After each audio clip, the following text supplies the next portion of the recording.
យើងចប់គ្នាហើយអូនអើយសូមឲ្យបានសុខពេលនេះទៅមុខសូមអូនថែទួនកាយាយើងអស់និស័យត្រូវចែកលើគ្នាអូនអើយបងសូមលាអស់កម្មពីរហូតទៅ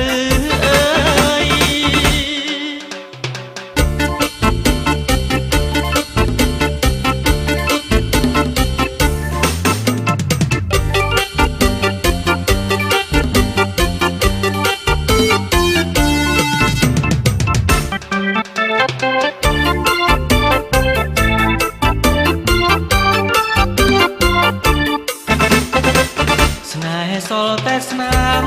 បនដោយតាមវាសនាបងគ្មានឡានវីឡាជីប៉ាភក្ត្រាកោះតាយភ្លេចបងភ្លេចបងត្រានត្រើយបងក្រអូនប្រងើយដើរប៉ះហើយអូនថាសរី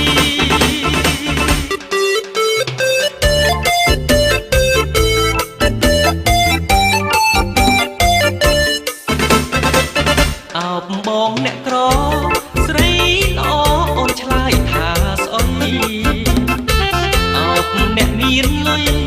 លែងសយធ្វើភ្នែកម៉ូមីរីកមុខប៉ុនល្អីប្តីរាប់កញ្ឆេពេលយប់មកដូចទេរងចាំគេវះយកស្បែក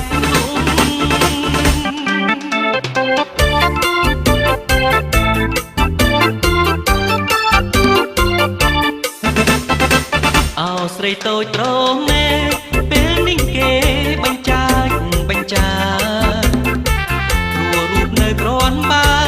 សាច់សខ្ចីដូចអន់លក់សាច់ជ្រូក3ជាន់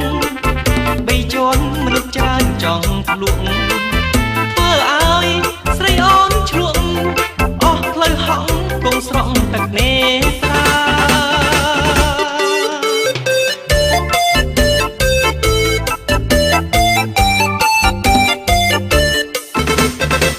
យើងចប់គ្នាហើយ